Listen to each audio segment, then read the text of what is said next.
Good morning, everybody. Good morning, listeners. Good morning, audience. Good morning, everybody who's joined us for our webinar this morning on how to buy energy and save like the experts. What we're going to run through here today, guys, is a bit of an energy markets 101.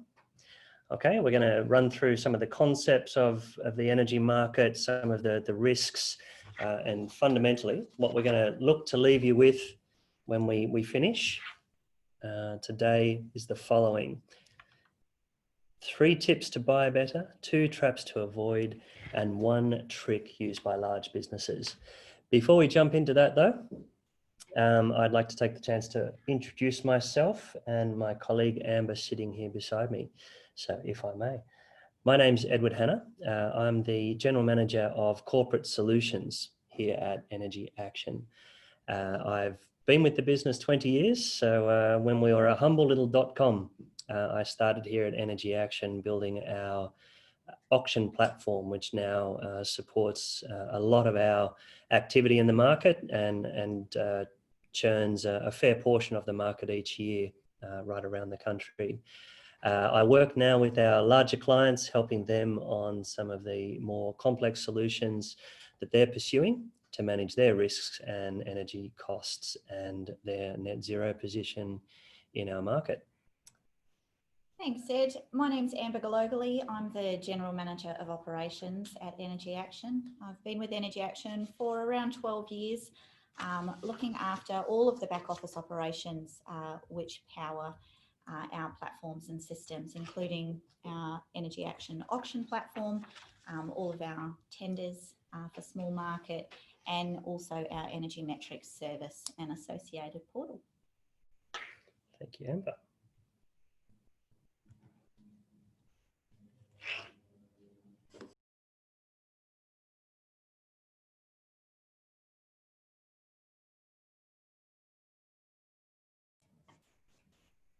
Great, thanks, Amber.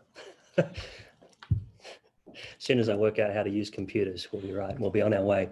As I mentioned, what we would like to leave you with today is 3 tips to help you buy energy better, 2 traps to avoid when you go to market to get the best price for energy, and 1 trick used by large businesses to ensure that they maximize their position in the energy markets year in, year out. Right, so to kick off, I'm going to introduce you to the electricity supply chain. What you can see on screen there is the physical supply chain which gets electricity from the point of production through the transmission and distribution network and then down into your place of business or your place of residence and powers the Australian economy. On the east coast of Australia, this supply chain is managed by the Australian Energy Market Operator. And for most businesses around the country, the way that you access this energy market is through your energy retailer. The role of your energy retailer is to essentially protect you from the wholesale price risk that goes along with this physical supply chain. So that is, they take the prices provided into the market by generators and they manage the risks around that. The other thing that the retailers do is bundle up all of the costs, the rest of the costs in the supply chain. So the transmission costs, the distribution costs, other statutory and environmental costs, and present those on a bill to you. So at the end of each month or each quarter, depending on the size of your business, you've got an energy bill to pay. Couple of comments just on this before I move on from it. Some things I just wanted to call out. This supply chain is very much in transition at the moment. As we speak, AEMO and other government agencies are busy beavering away, writing a whole new set of rules for what this market will look like in 2025 and beyond. And participants such as yourselves are also making fundamental decisions which are having a big impact on this supply chain. What we can see from where we sit is a lot more solar going into the market, a lot more sharing of the risks around the pricing, in this market and a lot more complexity coming into the market as we move forward. We'll talk to some of it today, but you may have to tune into our Energy 102 in coming months to get across more of this. The other observation I'll make is about the transition on this market is I guess the fossil fuel supply chain is an inherently inefficient supply chain. We dig stuff out of the ground, we burn it. In the process, we lose a whole lot of the energy embodied in that stuff we dig out of the ground. We shove it down the wires, we lose more of it. It goes into your place of business and your house and into appliances, and we lose a bit more. And I've seen over the course of the last 20 years, some phenomenal step changes in how we use energy in this country. And I expect that we're going to see more as well, addressing that inefficiency. We'll talk briefly today too about the gas markets and gas supply chains. Gas is also managed by AEMO on the east coast of Australia, and they govern the supply chain and the trading around it as well, and the wholesale and retail markets.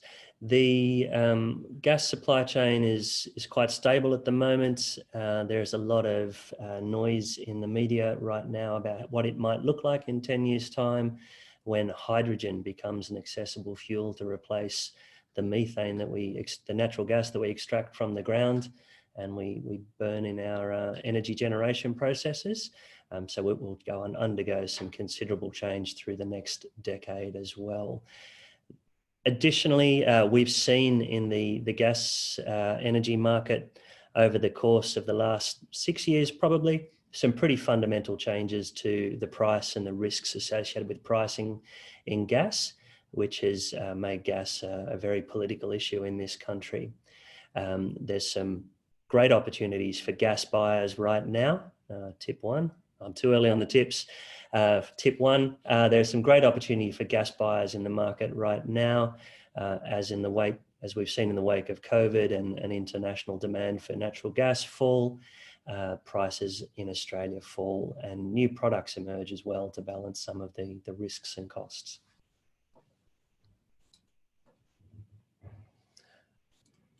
Okay, so just to make the point, we've looked at the physical supply chain.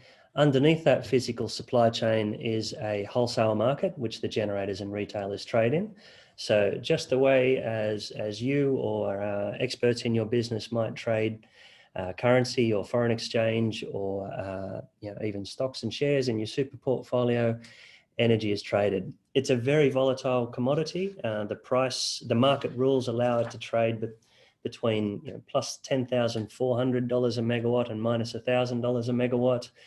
It trades, the price is set every 5 minutes and settles every 30 minutes here on the east coast of Australia. And the energy retailer that you're dealing with and paying your bills to and trying to buy energy from is protecting you from that volatility. That's their fundamental role.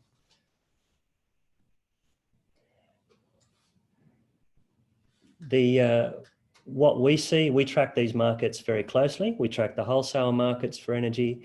We also track the retail markets for energy. And I guess I just want to make the link here again between the wholesale markets, which is where the energy commodities are traded very fast, traded very frequently, and what you see on your bill. What you see on your bill is a forward price for energy. So it's a price that you agree today for a future period, and the retailer supplies energy to you, hopefully in a pretty firm way, at that price to protect you from these markets. Over time, however, these prices do change, and what we've got on screen there is the Energy Action Price Index. If you haven't had the opportunity to do so, please check out our website where we publish this every single day. We update it very, very frequently, and it's a fantastic tool if you are in the energy markets looking for an energy contract, because it'll give you an idea of where prices are in your state at any point in time, and also give you an idea for explaining to your boards and decision makers in your business why the price is what it is and what risk your contract is protecting you from.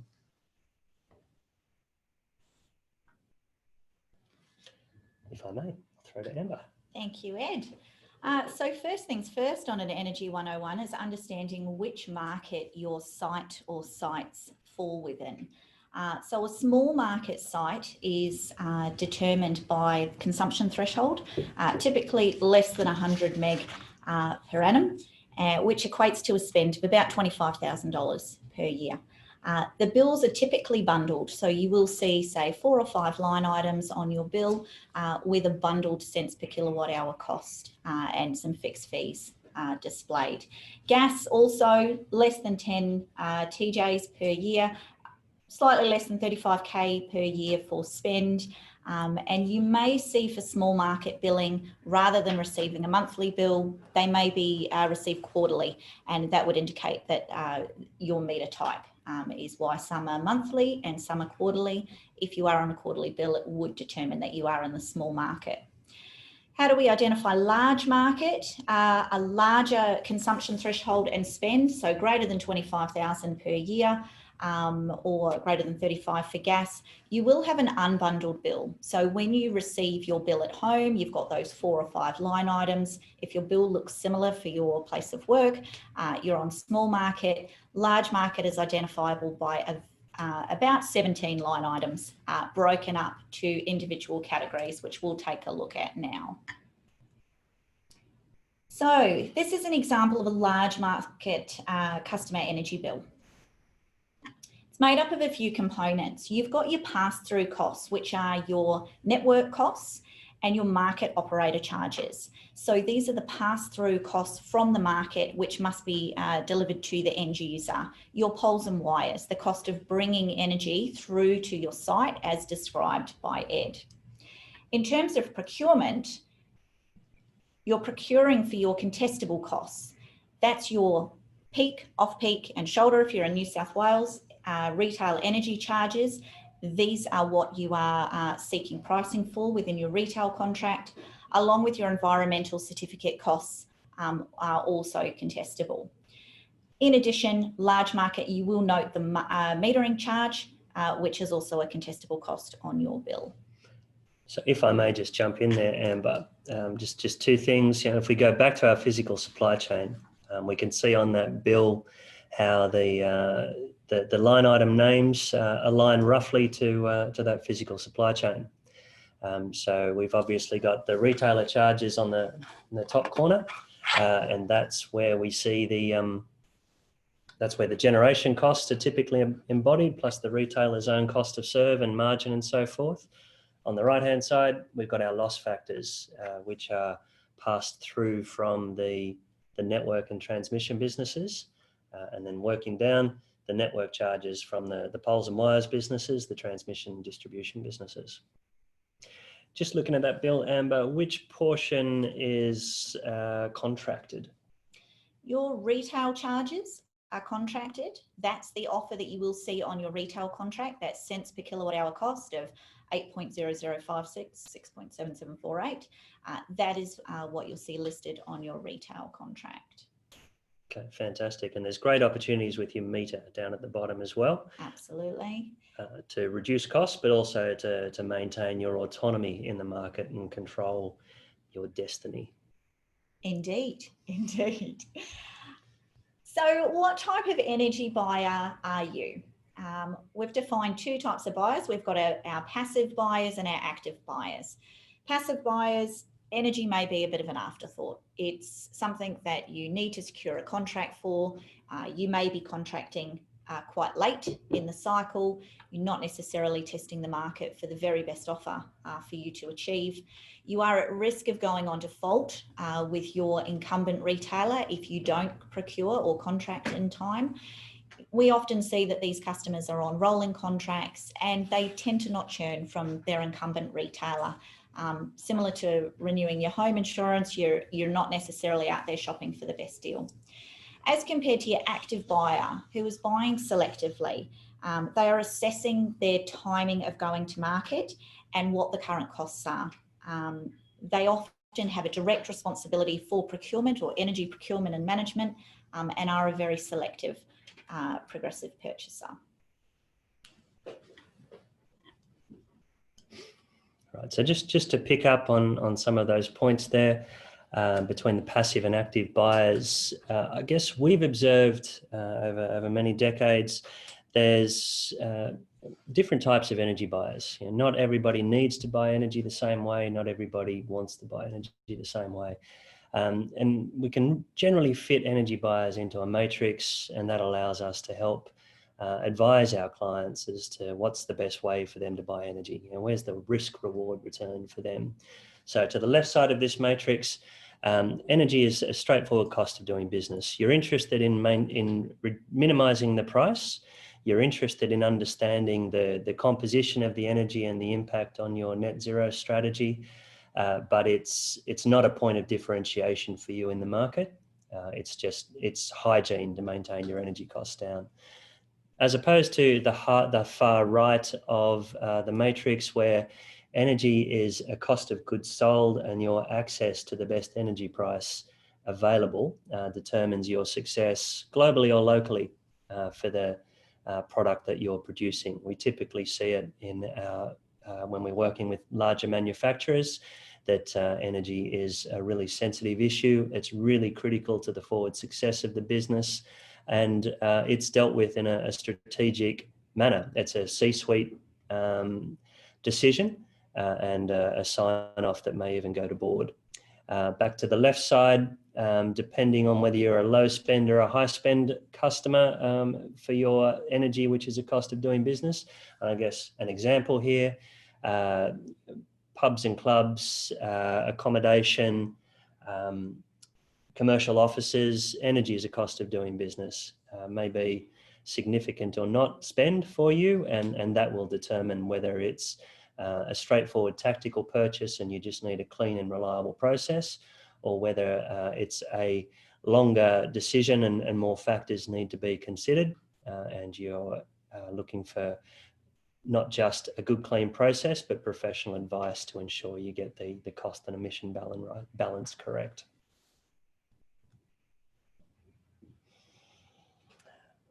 Okay, so when we apply that matrix to buyers that we work with in the market, we can step them through a process to describe the extent to which they want to be engaged in an energy purchasing process. You know, how much time have they got?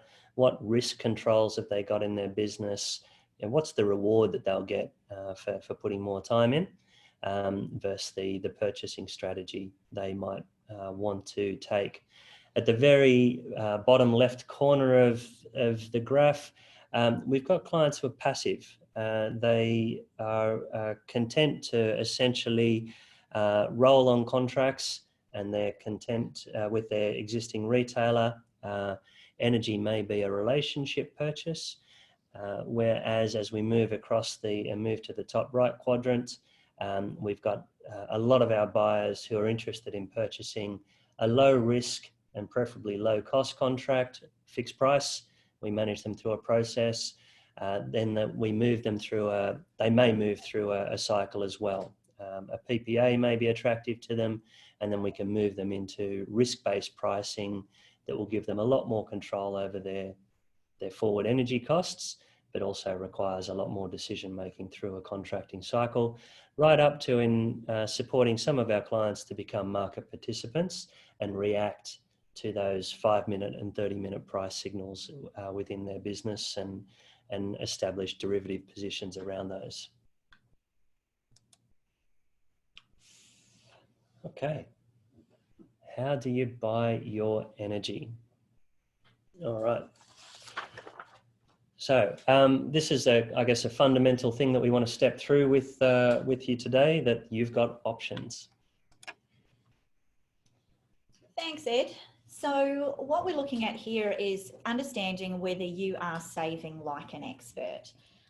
What you can see on screen here is the difference as to whether you are doing it yourself or utilising an advisor. And I'll just walk you through some of the steps that are involved in a procurement process, whether it be for one site, 20 sites, 30 sites. The most important point to note is if you miss any of the steps that we've outlined, it will increase your risk. So if we were going down the do-it-yourself path It's important that the information you present through to the retailer that you're requesting a price from is accurate, because this will make up the basis of your contract. You need to have an accurate load profile, understand what your usage load looks like, and where your contract end date. So when you're looking to commence your contract.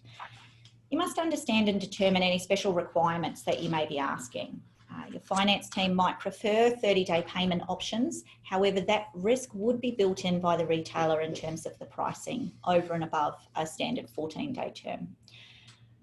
Aside from that, you're then preparing an RFP or an RFQ. You're issuing that request to the appropriate areas within the retailer, obtaining those responses, and then things get a little bit trickier. You're consolidating those responses. You're analysing those results to determine what's the best outcome for you and your business.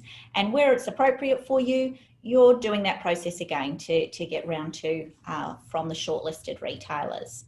You're then analysing those results through to present them to your business and proceeding to contracting.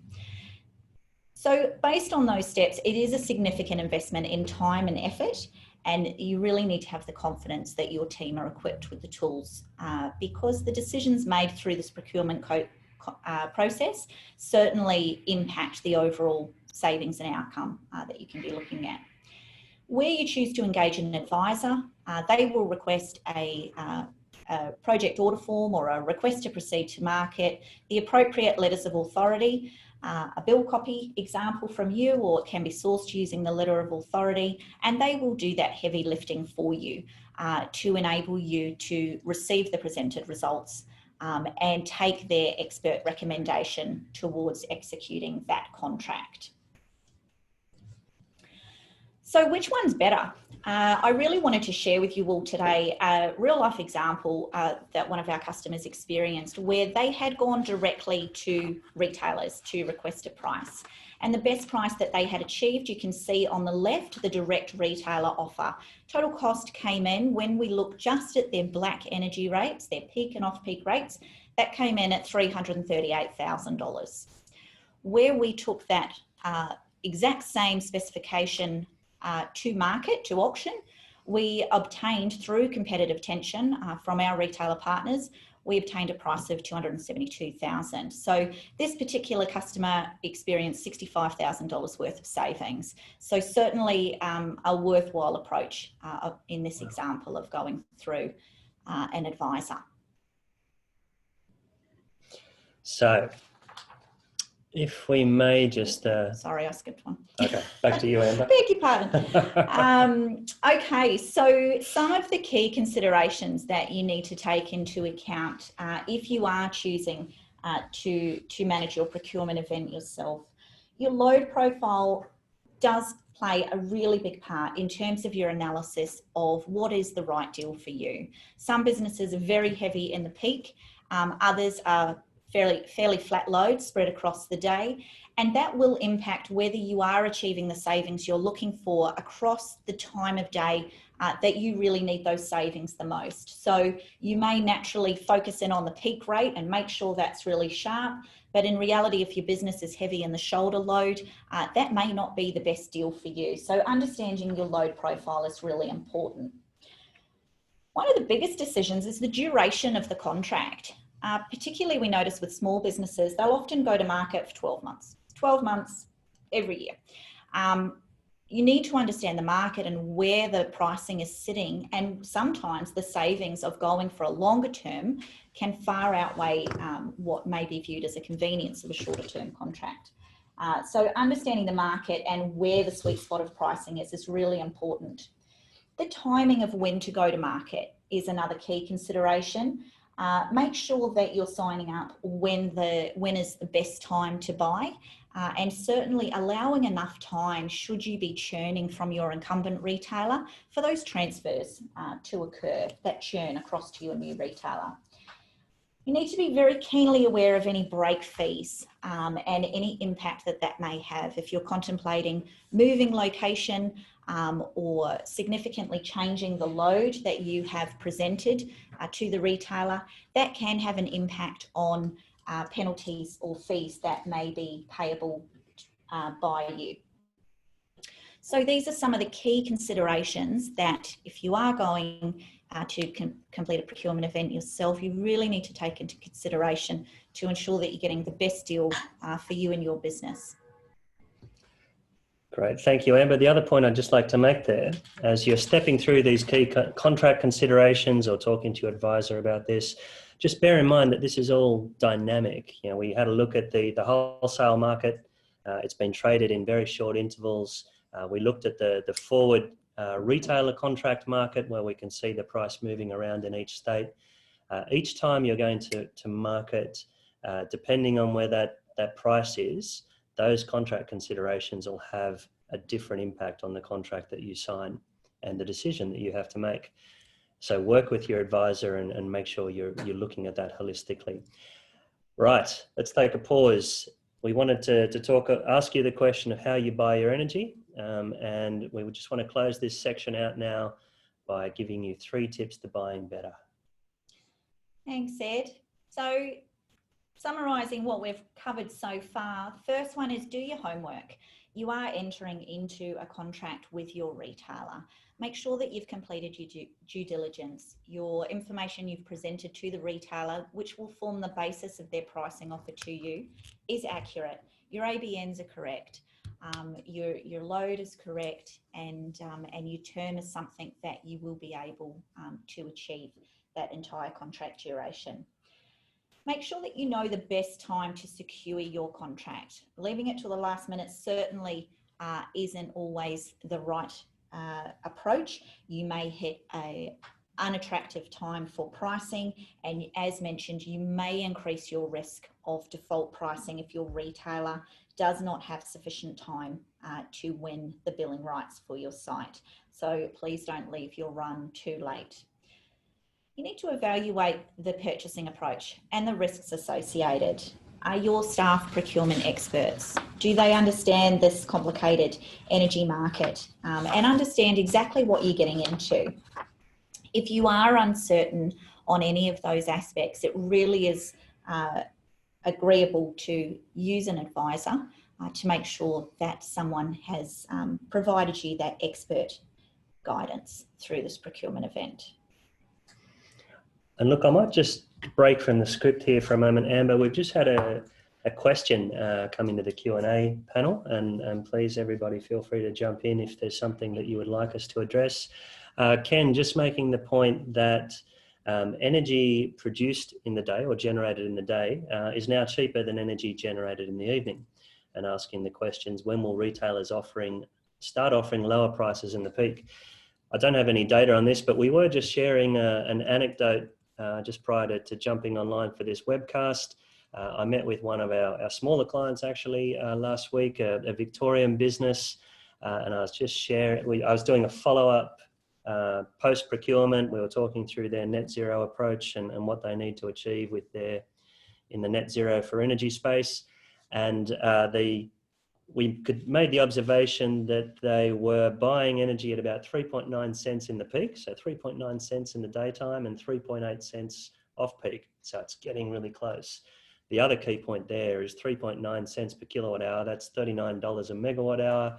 That's getting below what I've historically understood to be the long run marginal cost of coal-fired generation in this country. You know, it's a phenomenally good deal. We are seeing phenomenal prices through our platforms now for energy buyers going to market. Absolutely. And on that note, as you're building, as I can feel the chemistry building, and as you're all thinking, I just got to get out to the energy market, I can't wait. What are 2 traps that people should be looking to avoid, Amber? Sure, Ed. So the 2 traps to avoid are definitely be careful of the apples for apples comparison. So as per Ken's question we just received, it's not just as simple as looking at your peak rate and making sure that that's the most competitive. There are other aspects that make up your retail contract. Make sure you understand any additional fees, Your environmental certificate price is a key component of your retail contract, so please make sure that you are taking that into consideration and read all of those contract specifications before you sign, particularly if you are a multi-site customer and you are looking for roll in, roll out provisions. Make sure you understand all of those clauses, including payment terms, fixed fees and so on. Couldn't agree more with you, Amber. Getting that specification right up front, it's critical. Absolutely. The other one is don't become quote fodder. We'll often get alerted by one of the retailers if this is about the third, fourth, fifth and so on quote that they've done. We want to go to market at a time that you're ready to commit, that you will secure that very best price from your retailer. It often is quite short validity in the market at the moment, so you really do need to be prepared. Have your signatories ready to sign off on that contract within about 2 days of securing that price, 2 days to a week. So really be in a position that you are ready to move so that you can get the very best of the offer that's made. Do make that clear decision of when you are ready to go to market. Securing multiple quotes often doesn't lead to the very best outcome. That's a really good point, Amber. We were talking offline before about how it's similar to the credit markets, right? The more often you touch the credit providers, the more that has an impact on your record. It's not formal in the energy markets, but certainly, you know, a retailer putting an energy price together for your business, they take on a cost. Our business is targeted on helping to reduce that cost for energy retailers and remove a cost component and drive the market for our energy buyers. But yeah, if you're going to numerous advisors or brokers or consultants and also going to the market yourself, you're not avoiding that cost on the market, and retailers will see that coming. Absolutely. Very good point. They sure will. Cool. So look, the last thing that we wanted to give you was a trick for success. And look, I'm going to make this really straightforward. It's going to sound like the bleeding obvious, and it is. It's find someone you can trust to work with in the energy market and that can use the power of the energy market on your behalf to drive down energy prices. If you're looking around in the market right now for the right group to work with, please check out our website. Please speak to our people. On our website, we make available some fantastic tools to help you get your market timing right and avoid becoming quote fodder and avoid some of the other trap that Amber talked to.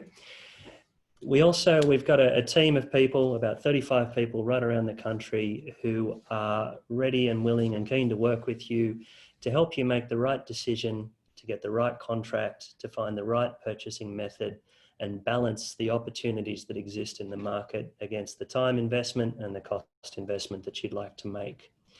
The last part of this is ensuring that your conversation with your advisor is big enough and broad enough to really capture everything that you want to achieve in your energy contracting cycle.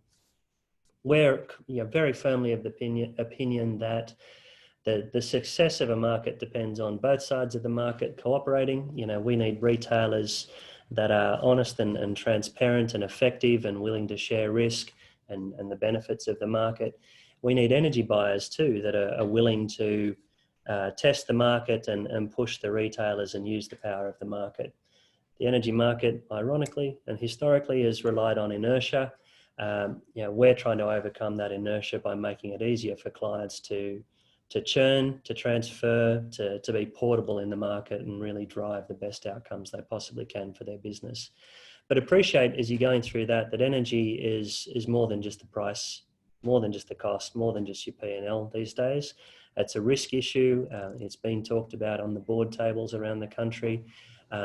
It's also becoming increasingly political.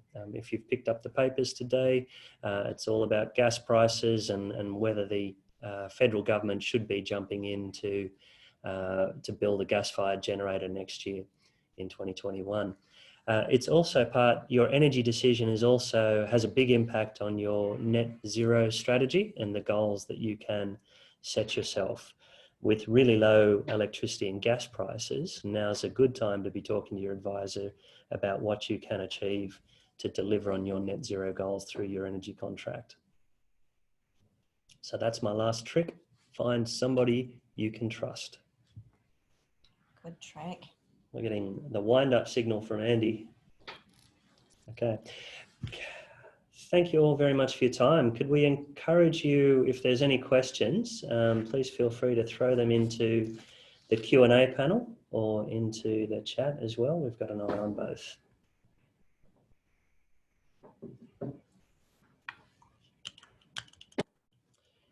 While we're waiting for some, I'll just jump in. Other tools that we provide to assist you go to market.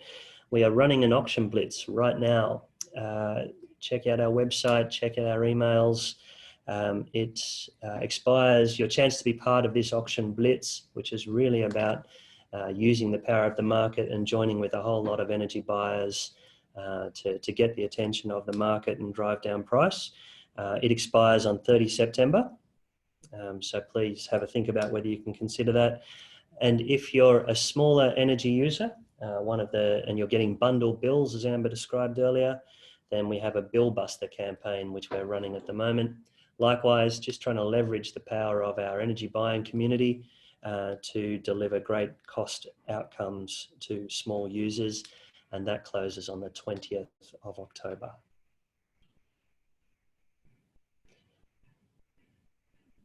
Right, as a follow-up, we might share the links for those two campaigns with you all to help you get on board.